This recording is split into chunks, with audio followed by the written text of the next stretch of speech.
Hello, everyone. It is good to be here with you. Dr. Anna here with the amazing Dr. Joe Mercola. And it's great to be here with you. Dr. Mercola, thank you for joining us today. You're welcome. Is this live? We are live. We are Okay, live great. now. And so we are live, and this also is recorded for my podcast. And Mhm. so I want to share, so we didn't get a chance to talk ahead of time, to, but I thought we could talk about longevity, biohacking, the immune system, and also linoleic acid, and some pluses and minus, the downside of chicken. So I think that'll be super fun to talk about. Um, and the first thing I want to do is introduce you to my community. For those Mhm. of you who are not familiar with Dr. Mercola, he has definitely been a pioneer in the online space and in supporting health information. And he has also been quite controversial over the years. Certainly, none of us ever live without controversy, but Dr. Mercola has been highlighted by some notorious papers like the New York Times um, and for speaking out against some of the conventional therapies. So we're not going to dive into that today. What I do want to share with you is that Dr. McCullough is one of the most researched and prolific human beings I have ever met. For those of you who are familiar with my background, I'll share with you that I've been reading research and since I was 16 years old, and my first published international paper and presentation was at 22 years old for the Department of Defense with the US Navy. And from there, I worked in pharmaceutical research and then went to med school. I'm very interested in the research. I look at what people say and what I read with that lens of perspective. And less than, I think it's 3% of physicians are actively participate in research, and less than 18% of physicians have actually participated in research. And so it's important to look at the news, the with that lens. What are the research papers that are being interpreted for us by laymen? What are they actually saying? So I always appreciate your boldness, and I'm glad to have you here today. It's indeed. It's a bit of a challenge with research now because most of the journals tend to be compromised and they're funded by the pharmaceutical companies. So you can have very prestigious journals. I mean, literally very high impact journals, some of the highest in the world, and still publishing essentially misinformation, not the truth that's really going to improve your health. Well, we definitely have seen it in women's health when it has come to hormones. And we have Mhm. sat on and we've been part of an elite organization called Da Vinci 50, which is a group of longevity experts and researchers from around the world. And so I got to know you a little bit more there and have Mhm. heard you speak and present on stages several times. One of the things is longevity. Like, are we going, and actually you published recently that as a nation we are rapidly progressing towards early demise versus working towards longevity. Well, there was a updated study from the N. Haynes data, which is probably one of the longest running data collections of health in the United States. And it was published in the Journal American College of Cardiology in July of last year. And it showed that 93% of Americans were metabolically inflexible. So we're already there. And then on top of that, that was published from data 2018, which is certainly pre-pandemic. And if you add on top of that the fact that half of the people in the country were jabbed, so that doesn't help anything. So yeah, we are in serious, serious issues. Now, fortunately, if you optimize for health and longevity, that tends to self-correct any of the other challenges that cause those conditions to begin with. So that's one of the reasons why I do it. And I think because your body wants to be healthy, it was designed to be healthy. It's intrinsically directed towards to achieve that, unless you throw some roadblocks in the way. And most people are so confused and brainwashed by traditional conventional media that they there's no it's a full-time job to figure this thing out, and I've been fooled a lot too. I mean, no one escapes this mess. And I remember in high school I was eating margarine and and oatmeal. I think that because I thought those were the healthiest things. I was convinced low fat was the way to go, but I was a high school kid. I didn't know any better. My parents certainly weren't into health food. I mean, there's some people knew, like Adele Davis crew, and that crowd in the 60s and such were aware of it. People understood the foundational basics, which were designed to eat our ancestral health, our ancestral diet, which essentially is the foods that were available before I'd say the late 19th century, so 1860s, 1870s, when the damage started happening. with Specifically, pharmaceutical and synthesized well, food and mass pharmaceuticals, yeah, farmed. the first pharmaceutical drugs came out about that time too. You know what the first one was? No. Would you like to know? Yes, absolutely. It's actually a drug that I use every day, and I recommend and encourage everyone to do it also. It's an amazing biohack. It's called methylene blue. Methylene blue. You know, my experience with methylene blue as a gynecologist Mhm. is using it IV to check during surgery to check to make sure that the ureter wasn't No, damaged during hysterectomy. So you get that yeah, blue well, pee. there's another phenomenal indication that you may not be aware of, but elderly women tend to get UTIs, as you're quite familiar with, I'm sure.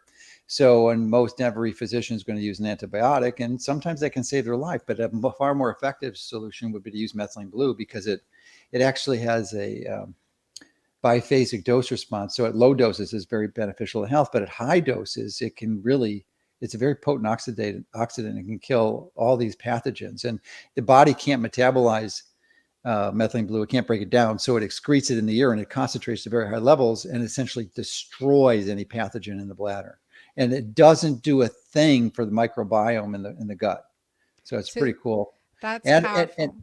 yeah, especially those who've gotten the jab or perhaps got infected with COVID and are suffering from long COVID. But the vast majority of the people who are fatigued from that would be post jab, I would think. And in my view, methylene blue is definitely a component. Now, we only have a very limited time here, and I could talk for 1 hour to 2 hours on methylene blue alone.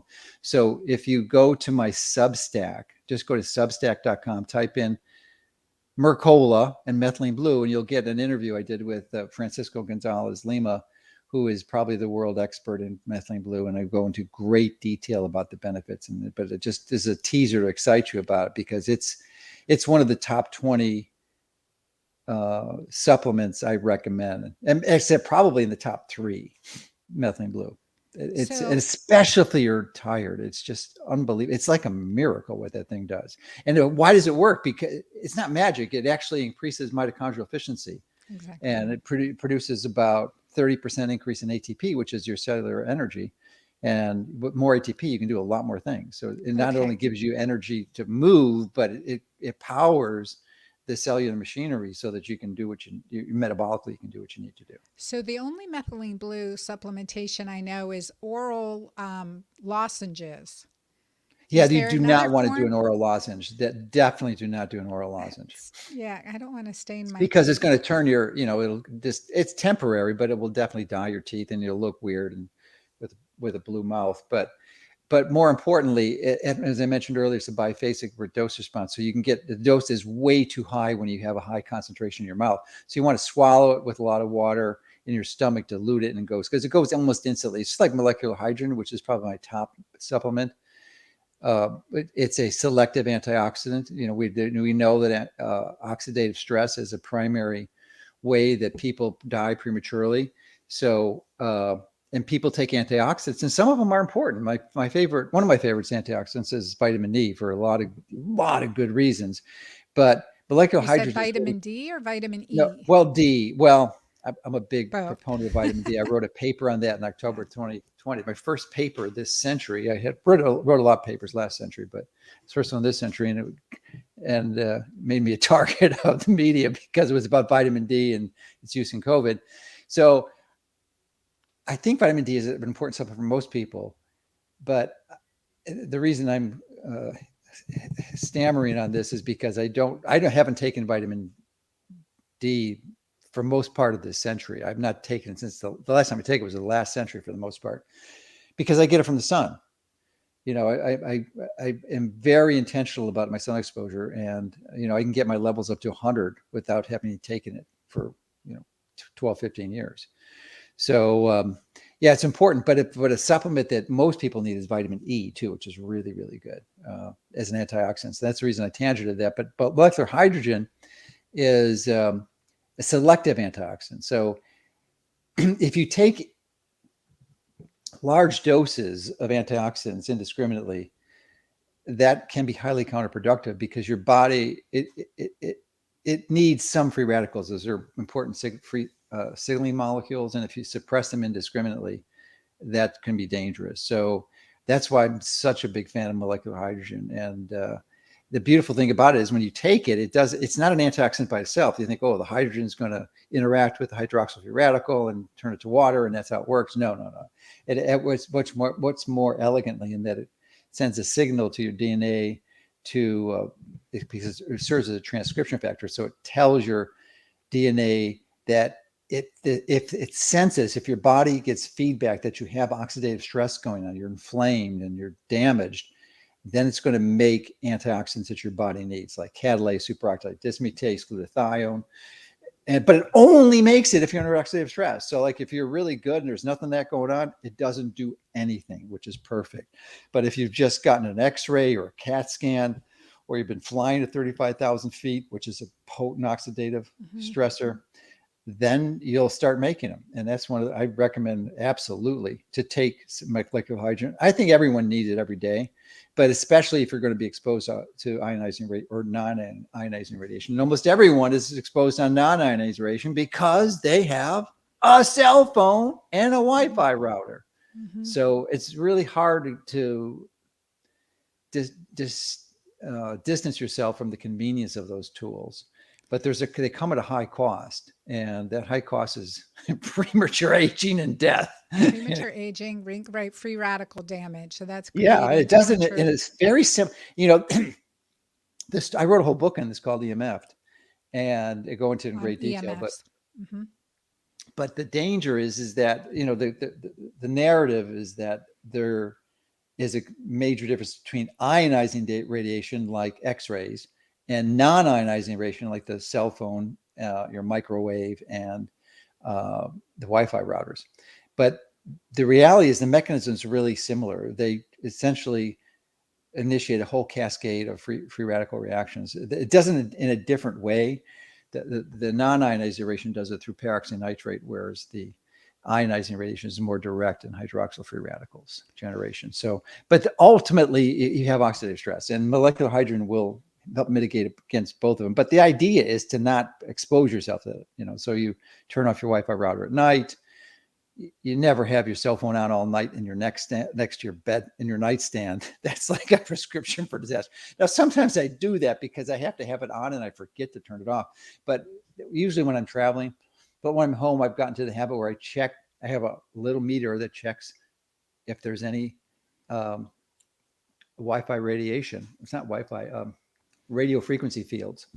And if it beeps and I know that I got something, I need to check something, and it's pretty uncommon. It happens, but it's a good double check.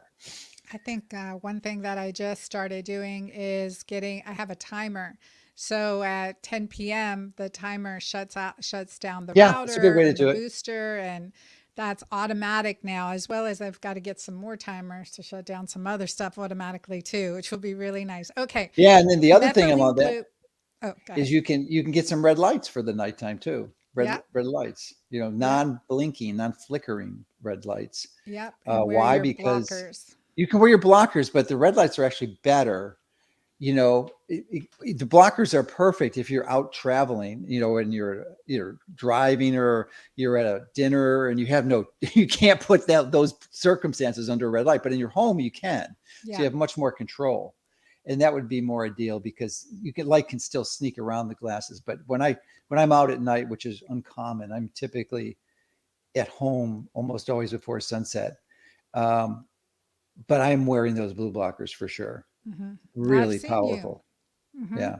And Yeah. and And I would go to an event like D50 that you referenced, and people who are paying tens of thousands of dollars to learn this information, and yet it might be 50 people there, and like I'm maybe one other person is wearing a blue blockers. That's it. There's this massive, what I call FTI, or failure to implement, because we know it. Not well, every single one of those people know, or almost everyone knows that it's dangerous, but Well, the matter is doing it. I So will that's say that I am at my standing desk right now, although I am sitting down. well, that's When you see okay. Dr. McCullough at a conference, he is at a standing desk or standing and moving constantly. Okay, so Yeah. Joe, with methylene blue and molecular hydrogen, are there, Mhm. other than supplementation, are there natural ways to get them? No, no, methylene blue is a drug, 100%.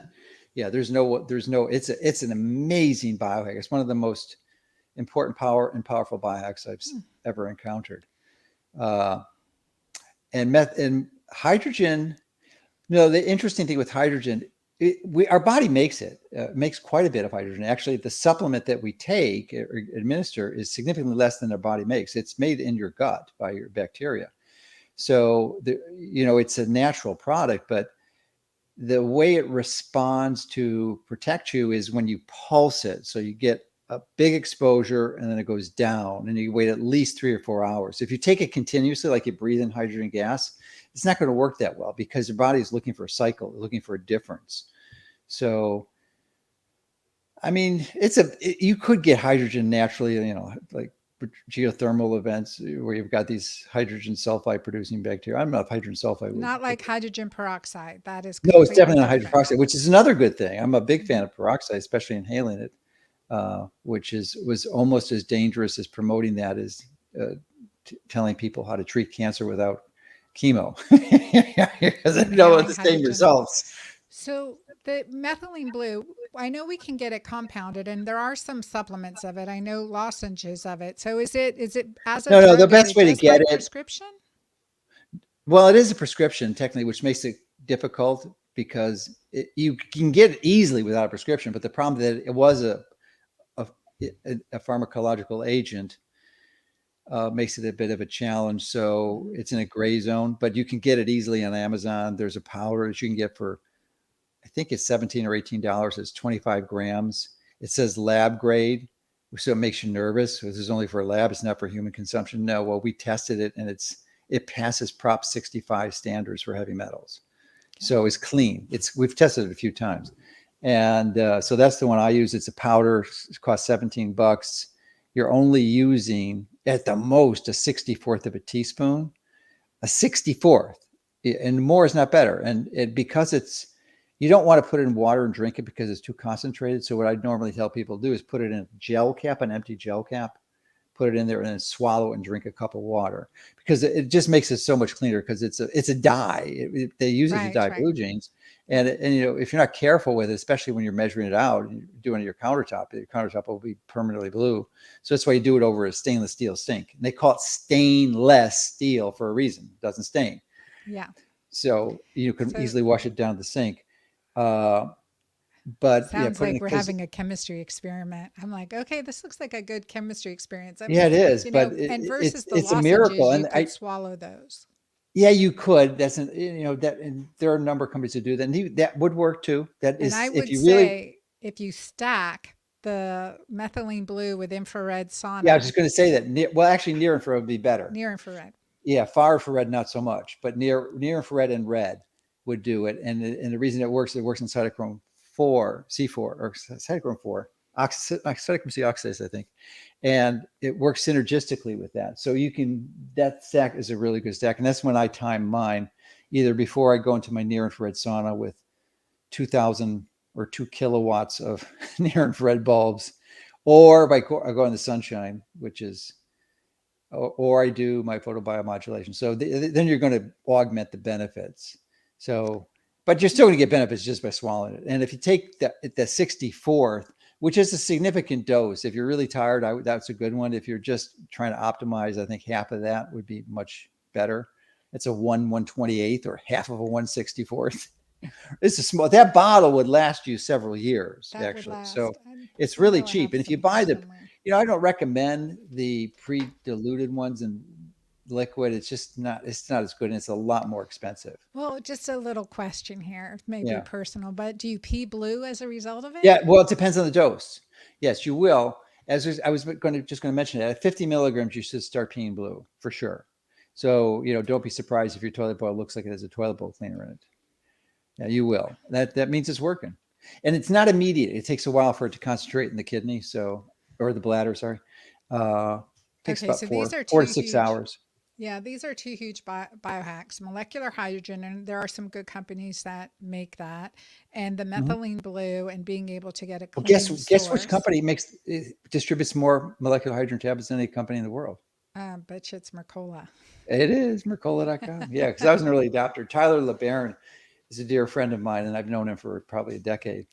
And so we were early adopter for that technology. And so he actually got his PhD now. So he's Dr. Tyler LeBaron. Oh, He's very got his good. PhD in molecular hydrogen.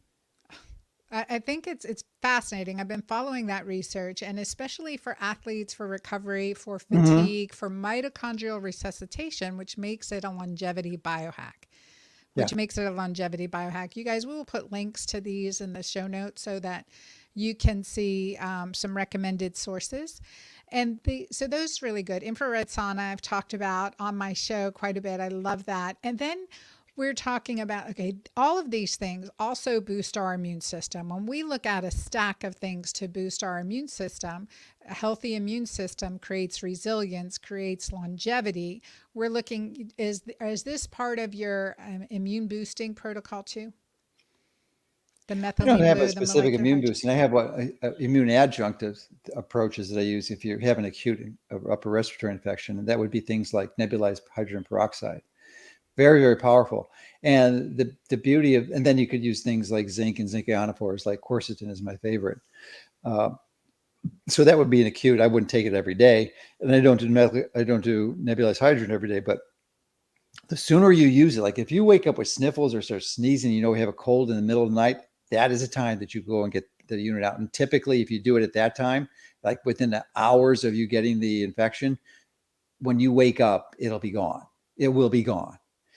Because the problem is, if you let it go on and on, the virus reproduces, and its doubling time is pretty quick. So it can get out of control real quickly. But if you hit it early on, you got a massively great chance of knocking it out, So short this is circuiting it. using your hydrogen peroxide in your nebulizer, and just like you would use albuterol Yeah, or something, yeah. and you're Go to inhaling that Substack again, Substack and substance. Mercola, and type in nebulized peroxide. I've got a lot of videos there.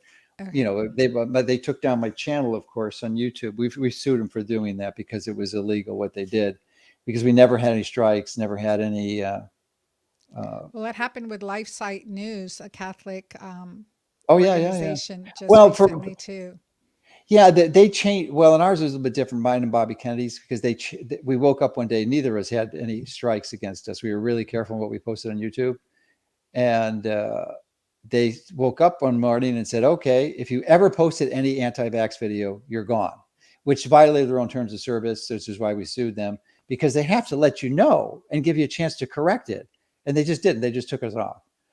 But it was nothing, not for COVID stuff. It was about stuff about other vaccine information that were posting and warning people of, because the whole vaccine system is a fraud, just like COVID-19. There is no good vaccine. So this question came A in good from vaccine Amir. is a vaccine you don't take. A vaccine we don't need. What Yeah. percentage hydrogen peroxide and water is the question that came in from Well, Amir. it's all, we can go into a lot of details. It's been an hour on this whole topic alone, and I have spent hours on it. But go to the video. The answer to that is there's a range, but probably 0.1%, which is 30 times lower than the regular peroxide you get at the grocery store. So it's really low. It's not dangerous in any way, shape, or form. And that's one of the reasons why it works, because it's almost like a signaling molecule too. But it is directly toxic to the vaccine, not the vaccine, to the To virus the that you're virus. infected with. Yes.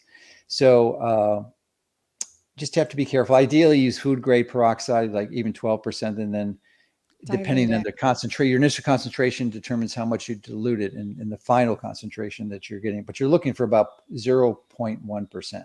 Okay. The 3% is what you buy in the store typically. Now I want to talk about, and you presented on this topic at Dave Asprey's biohacking conference, the dangers of linoleic acid and why the chicken is a dirty bird. And I always Yes. say, if I read one more diet diary and it says chicken salad for lunch, I'm just going to scream. I mean, we think it's a Well, they diet don't food, know but any better. You know, right.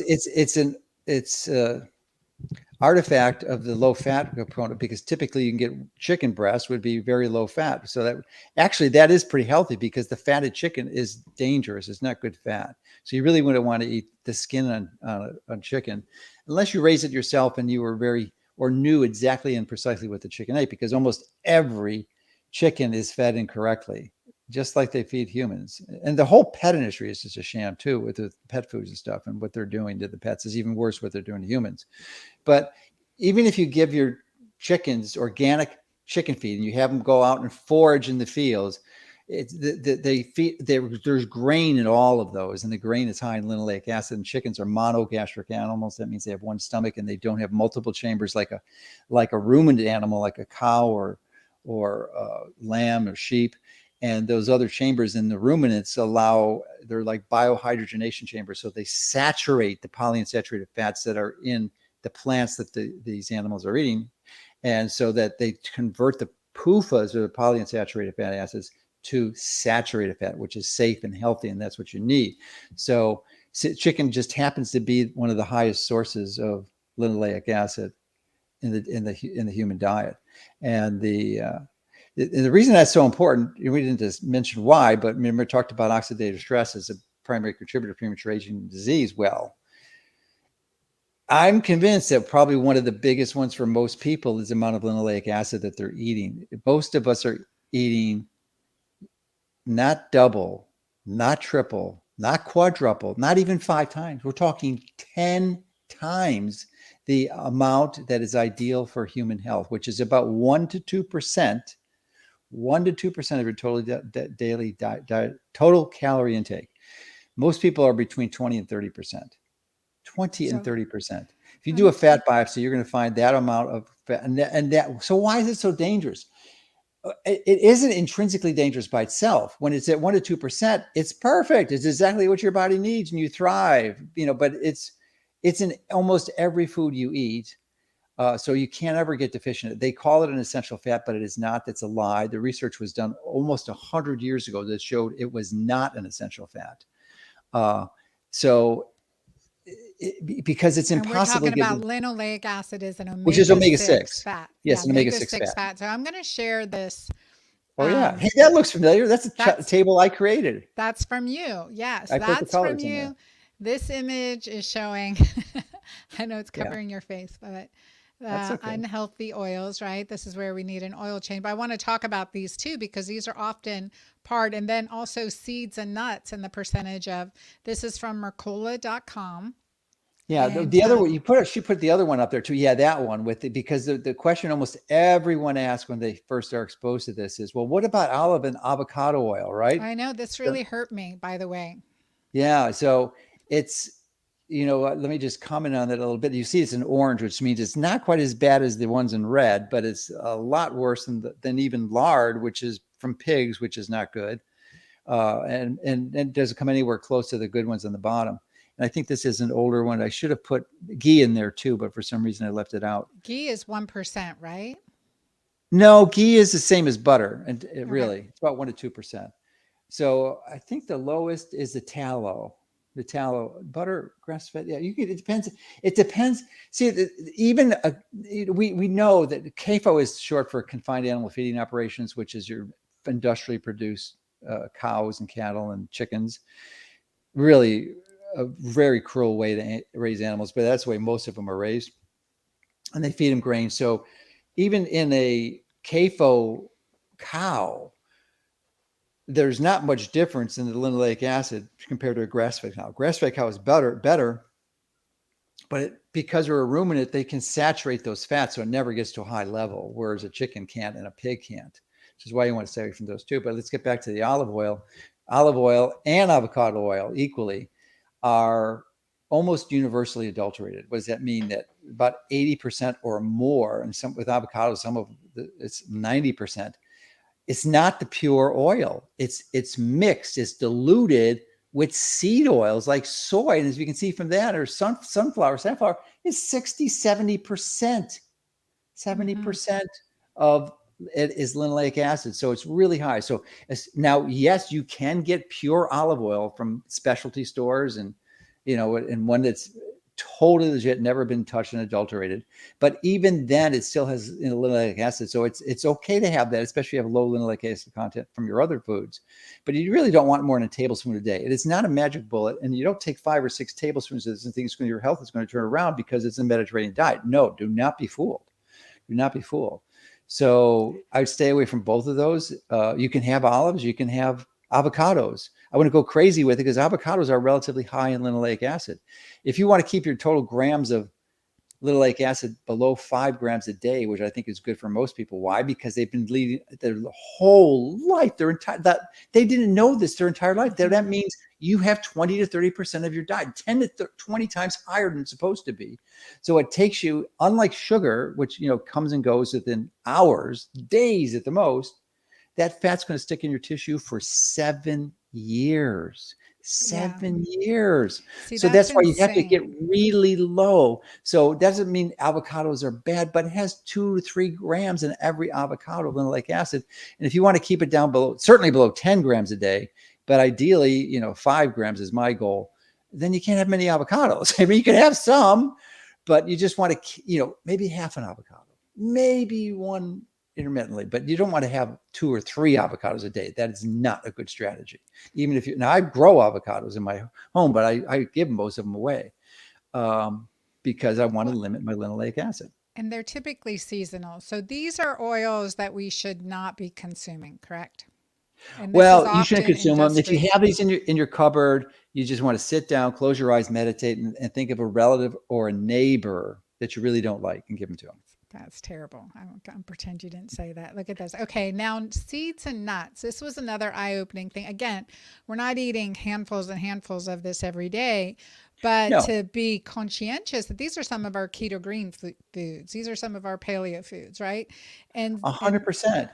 Yeah. So, and they're easy to get. They're easy to harvest. You're not picking them in the field and everything. So you can eat them in high quantities very easily, and the linoleic acid will just go up and up and up. And so look at the hemp seed up there, 57%, and poppy seeds. It's pumpkin seeds, almost half of the oil in there is linoleic acid. So not that good. Cashews are relatively low. Macadamias are the best. As you can see, it's like kind of at the same level as beef tallow.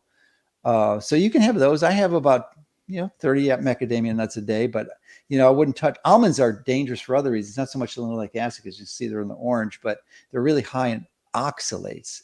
Oxalates. So almond milk, bad stuff. Doesn't mean you can never have almonds. Have a few.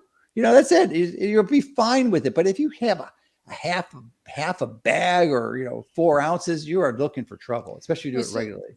and this is something exactly, if you've been doing it regularly, sometimes you become oxalate sensitive, can aggravate or interstitial cystitis, can cause Mhm. joint pain. And I think that would be, I think that's really important to understand. It's that all of a sudden we went from eating a couple almonds that you had to crack yourself to drinking almond milk and, eating almond butter and many of And these having things. So high spinach and Swiss oxalate. chard, Again, we which love also all really this high. stuff, but you gotta, yeah, like rotating it in and out. So that's powerful. That's good stuff. So then chicken is high in alpha linoleic acid, especially if it's not free range, but Mhm. the fat is particularly bad. And this is the alpha linoleic acid is inflammatory, and this is Well, why even it if works it against longevity. It's no, inflammatory it's and not alpha affects, linoleic. It's I not mean, alpha sorry, linoleic. linoleic acid, It's not alpha linoleic. it's actually alpha linolenic.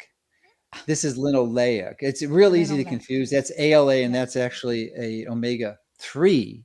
It's a short chain omega 3 fat, which is I think it's 18 carbons. I think it's 18. I think EPA is 20 and DHA is 22 carbons.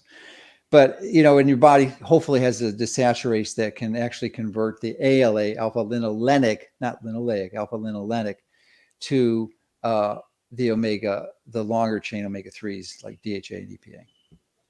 Okay, so explain the difference between linoleic acid and alpha linolenic acid Yeah, again. it's unfortunate they have such similar names. I used to get One's confused with really it all good the for time. you and one's really bad. Okay. Well, one's okay. It's definitely, there's some controversy in the that Ray Pete, who's a major iconoclast, in many ways similar to what I've been doing, and I didn't particularly care for his information until just about when he passed. I finally caught on to what he was saying. There was a lot of truth there, and that's my new passion, is kind of diving into the treasure troves of information he's uncovered. But he believes omega-3s are potentially as bad as omega-6s, even more so. They're a little more unstable and more susceptible to oxidative stress.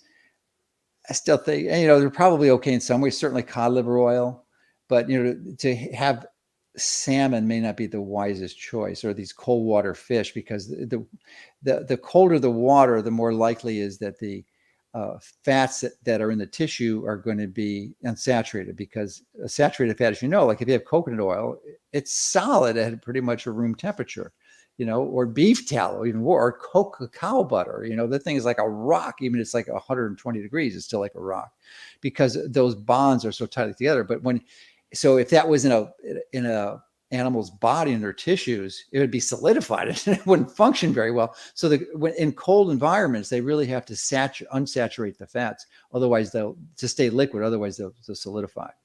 So and there's dangers to that, though. So that's why cold water fish, or even, flax has the ALA too, the alpha linolenic acid, the omega-3. But usually flax is grown the colder the environment. Like a lot of flax comes from northern U.S. or Canada, so cold, then it has to be in that form. Otherwise, the seed wouldn't survive. So because it would be solid. So you see, like the tropicals, the subtrop, where it's always like over 80 degrees, and then you have all the saturated fats. That's why coconut oil is in the tropics. If coconut's growing in Canada, it wouldn't work. That would die, aside from it just killing the plant. But it just wouldn't work biologically. And I think So with in at risk of discouraging everyone and making them fearful of putting anything in their mouth again, what are some of your favorite? And again, everything in mhm, moderation. So, what are yeah. some of your favorite, like, what are some of Well, you your can have a lot favorite of great foods? things. The beautiful thing about Ray Pete is he opened my eyes to the benefits of carbs. I'm taking 300 grams of carbs a day now. I'm definitely not low carb. So fruits are fantastic. They're one of the best foods you can possibly eat. I eat a half of a watermelon a day in the morning for shortly after I get up, about 3 pounds of watermelon. That's without the rind. So 3 full pounds of watermelon. Great. There's virtually nothing wrong with the watermelon. It's everything good for your body. But other fruits, apples, I love. I like acerola cherries, and what's the other fruits? Apples and watermelon are my favorites. So you can have a lot of fruit. I mean, some fruit is, you got to be careful, like kiwis, because it's high in oxalates, and figs and dates. But most fruits are really good for you. It's the plants you have to be careful of because of oxalates and lectins and other concerns, and linoleic acid. But there's very little fruit. I mean, there's very And little linoleic protein. acid in fruit. Yeah, I'm sorry. What Oh, proteins are you proteins. eating? Are I you have it paying from attention? ruminant animals. So my primary favorite protein source is lamb. I love lamb. I have about a third of a pound of lamb a day, and then eggs. I raise my own chickens, so I have a dozen chickens. And I just got 4 geese now, so geese are even better. They have I never knew it, but a goose is like a herbivore. I mean, almost they'll eat grains, but one of the benefits of raising geese is that their feed is really low because they just eat the weeds in the garden. That's it. That's all they do. They're pretty cool. So I just got four little ones. They're about 2 weeks old now. Oh my So goodness. So why, eating wild, free range as much as possible, well, even free unadulterated. What about range. bison? Bison's perfect. Yeah, I have bison too. Bison's another My good one. ex-husband Bison. owned I like buffalo bison ranch. better I than love that. beef because it's more of an ancestral animal. It's more wild. Hmm. But you can certainly have steak. I love one of my favorite steaks is a ribeye. And make sure you eat the fat in that gristle, because the gristle is connective tissue, and connective tissue is high in collagen, Collagen. which has really important amino acids, glycine, hydroxyproline, and proline, to build up your tendons and your connective tissue. And if you're not eating connective tissue, you probably need to consider a supplement, because eventually, then when especially when people working out in resistance training, most everyone invariably gets injured. And a lot of time it's related to the fact that they don't have connective tissue in their diet. So if you're eating nose to tail carnivore, that'll work, but most people don't do that. So then, seriously, and if you're not going to be eating gristle, you want to get some, or having bone broth or other sources of collagen. You got to take a collagen supplement of some sort. We have some. You got to be careful because some of that collagen out there is junk in the way they extract it from some. So you have to do your due diligence and everything for sure. I know we're running close on time, but I just wanted to hit on hormones with you. What about testosterone, progesterone, DHEA? Uh, there's three hormones that I like that I think most people would benefit from taking, and that is pregnenolone. It's the master of all hormones, so your body converts it to what it needs. So if it needs, any of those, primarily testosterone, DHA. I like testosterone, but I don't recommend it for most people. I think just giving the precursor to pregnenolone and DHA, typically pregnenolone is about 100 milligrams, and DHA about 5 or 10. When you're It works talking about much oral doses orally. Now, versus. I was opposed to that because I was influenced by Jonathan Wright, who was the person who introduced bioidentical hormones in the United States.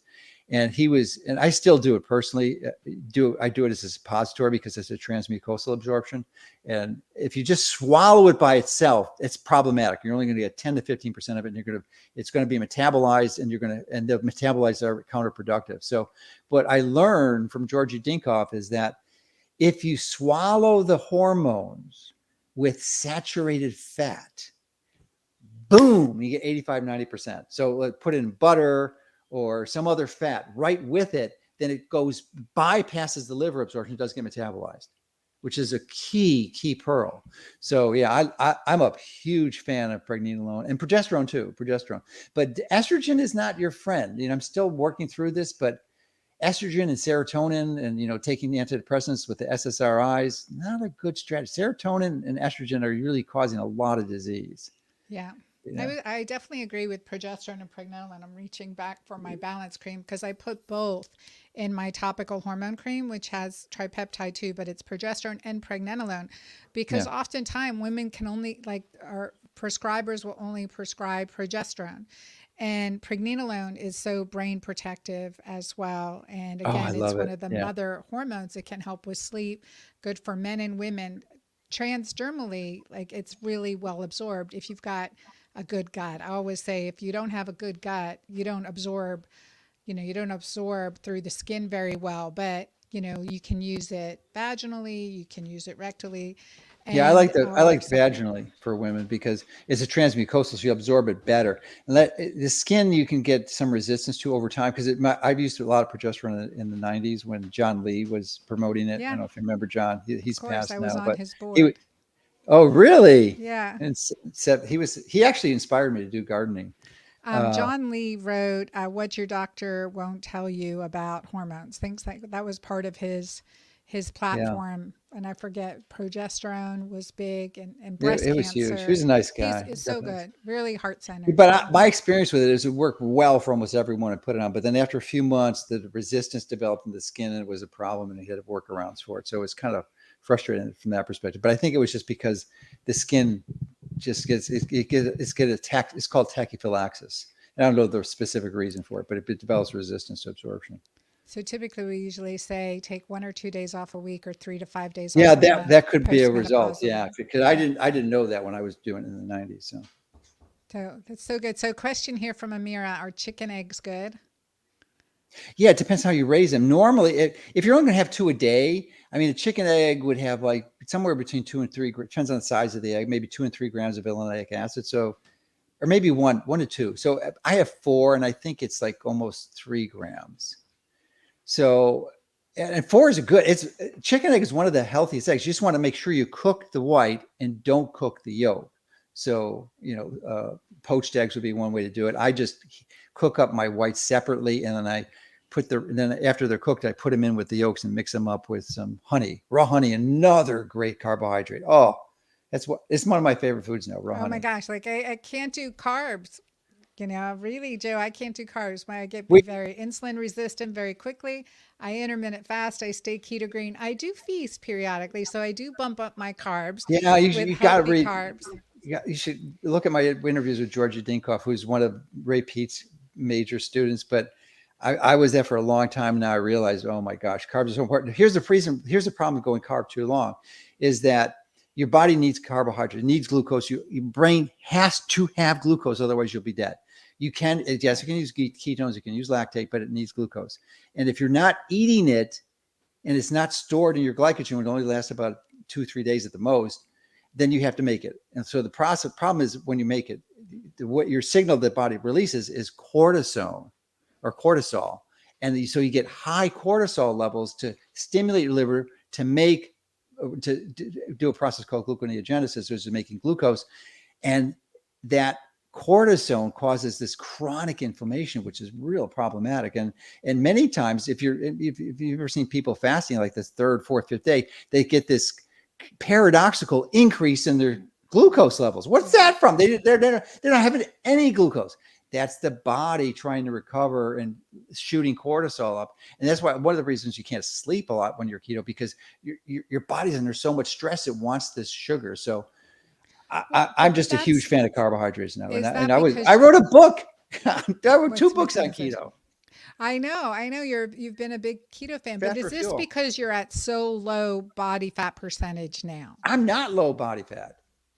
I think that's dangerous, especially like for bodybuilders and competing. That is, you can look really good, look really ripped, but once you start going under 10%, certainly 8%, I wouldn't go much lower than 8% for a male, but I think I'm probably running at 12, 13, 14%, I which is think what I healthy. I think that you need more fat when you get older. I'm Yeah. almost 70. So Yeah. Yeah. I think one of the things that I recognize, especially doing keto green for so long, and that's why I wrote Menu Pause, there's 5 different 6-day plans. One is a carb up plan, one is a vegan plan, one is a mhm. cleanse, one is a carnivore, and one is a keto green extreme plan, which follows more of the autoimmune protocol. And so, because we get stuck doing the same thing and rigid in our, we become inflexible. And so, flexing in other ways of eating, other lives, just like you wouldn't do the same exercise every day. I think that's true for our body chemistry, but I don't, I would say there are seasons for a reason. So, it makes intuitive sense for me. But, and at certain seasons, we need more of one thing than another. So I think the question is why? Why can't we do the same thing every day? Yeah, the body likes variety for sure. Yeah, Yeah. yeah. It's a good curiosity. Well, tell our audience how to get a hold of you. And thank you so much for your time. I know we've gone over a little bit. Yeah. So the best way is my website, Mercola.com. We have a free newsletter, still goes out every day. We had to delete all our content. Last year. I'm coming up on 2 years ago now. I think in August it'll be 2 years. So we've in the process of transferring most of that to our Substack, but that's behind a paywall. It's a whopping $5 a month, of which we donate to a charity. So, but we had to do that for strategic reasons because I was really the target of the deep state, big time. I mean, we're talking things like Council on Foreign Relations, the Atlanta Council. They were targeting me. So I had to make some different decisions. So, but Mercola.com is the best way to do it. We have daily newsletter, so it gets picked up, and it's up there for 48 hours. So if you subscribe and you don't get it, you go to it 3 days later, it'll be gone. So that's part of the strategy we had to implement as a result of being targeted. So, Yeah, and I no, think we still appreciate have you a Twitter and persisting Facebook on it. account. I think we might be throttled, or it's shadow banned is the term for it, so it doesn't go out to too many people. But we do have a Twitter and a Facebook account. We did used to have that kind of pains me to do that because there's a lot of good stuff that wasn't related to health at all on there that I put on my channel. And that's like from my early ones, like in 2004, making some of my first podcast videos with a little webcam was pretty cool. So Well, you've been a New York Times best-selling author twice. New York Times yeah, best-selling author twice. but almost all my other books were bestsellers. It's just that and those two bestsellers, I've written books that sold 10 to 50 times as many copies because the New York Times banned me from ever being a bestseller Yeah, well, many you moons you ago. got it in there quickly. So I mean, it's really Yeah, hard for health books to become bestsellers. They're just not making the list. But yeah, I think that I just want to applaud your persistence and adding into the spectrum of information that we're able to be exposed to. In debate, I learned early on as a debater that you've got to look at both sides of the argument. You've got to look at look at it from different ways, understand the perspective, and then you come to your truth, your conclusions. And I think that's really powerful.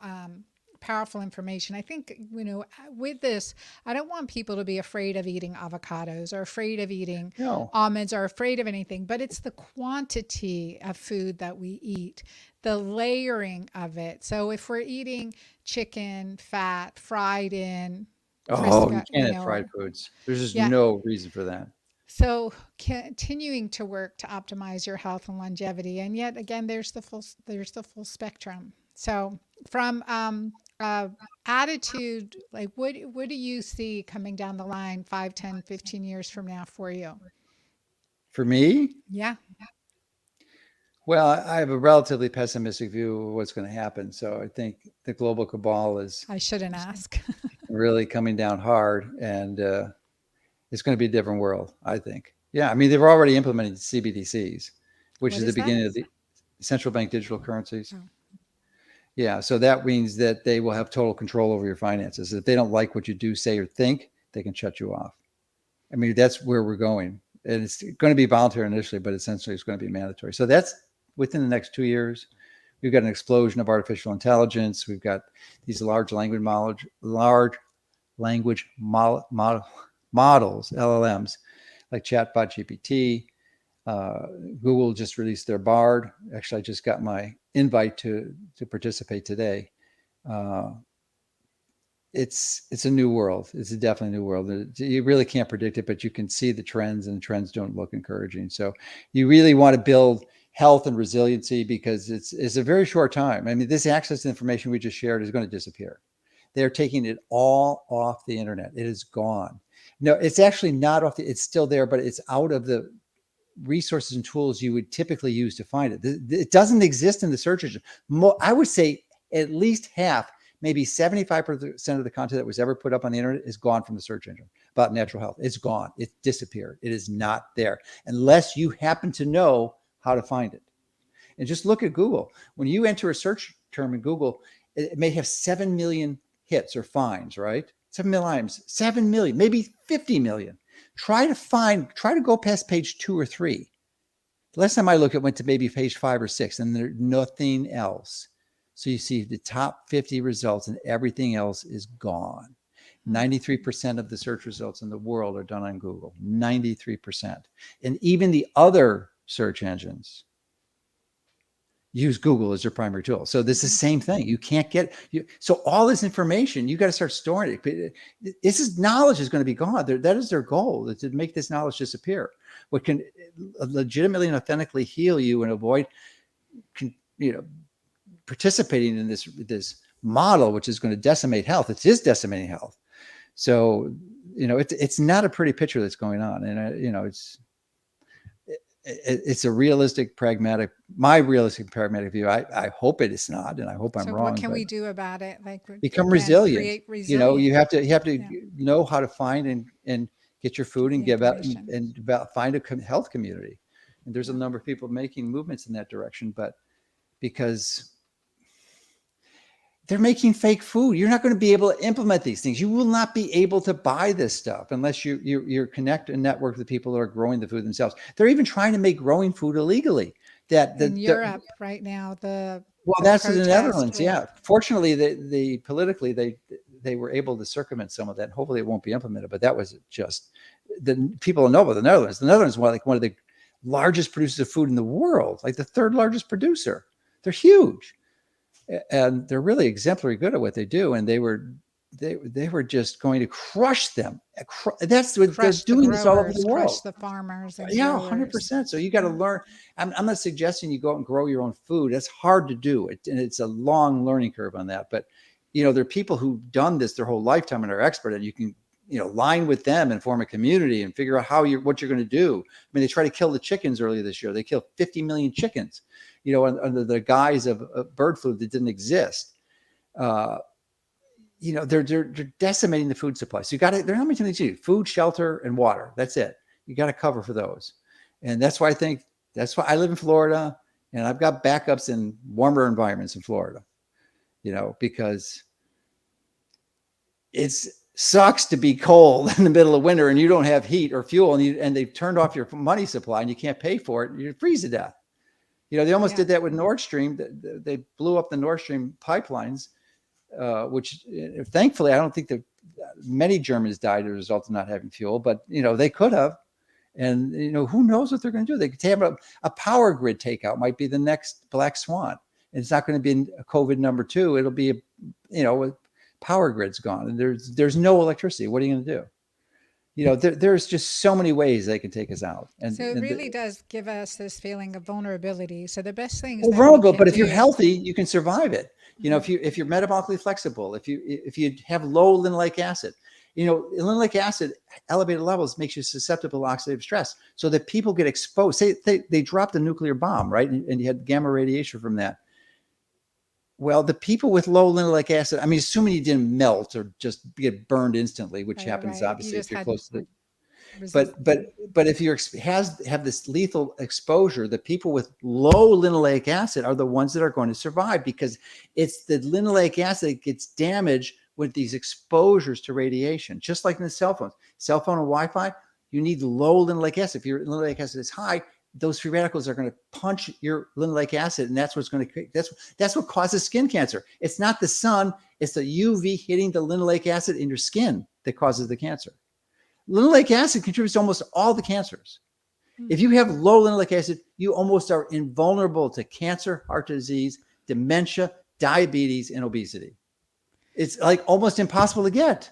So much to learn, so much to learn. Yeah. Pay attention to these things and to reduce our risk and reduce our levels and cleanse regularly, alternate, keep active. I always see you Low walking. linoleic acid.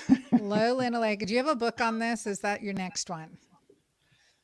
I actually completed a book and then it got sabotaged by the co-author, who I'm not going to name. So I'm writing actually tomorrow. I should have my preliminary review. I'm going to publish a review paper on it for Okay. Nutrients, which is a high impact double peer review journal. So I'm going to do that. And I just created a video that should be out in a few weeks. There's another reason you want to subscribe to my site. This video, it's took me like almost 6 months to create this video, which is an animated version of what it condenses into 30 minutes, everything you need to know about it and what to do. And it's Okay. really easy to understand. So hopefully that'll be out in the next month or so.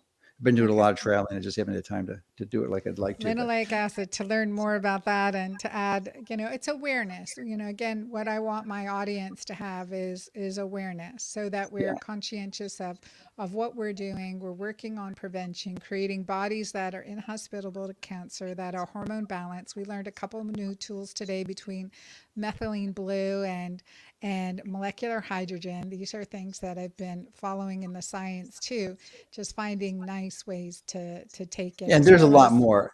I've got a good there's article coming out on Friday. Actually, we're recording this on Wednesday. The top 20 supplements I recommend. It's like a 20-page article. I spent a lot of time writing it and going to all the details, because there's some major ones that I have not shared with yet because of time restrictions. I know. We're going to have you back. I want to thank our audience. Hold on, Joe. I want to thank our audience for being here and appreciate you subscribing to the Girlfriend Doctor Show, and share this episode. You can share it through your social channels. You can definitely share it through Spotify, Apple Podcast when this becomes available online. And to watch it on video, always you can see it at the Girlfriend Doctor on YouTube. I appreciate your time and I appreciate all your input and questions and being advocates for your health and for the health of your family and for the health of our community and for the health of our world. So be encouraged, not discouraged. Think of one good thing you can do for yourself today and embrace that. God bless you all. Until next time. Okay.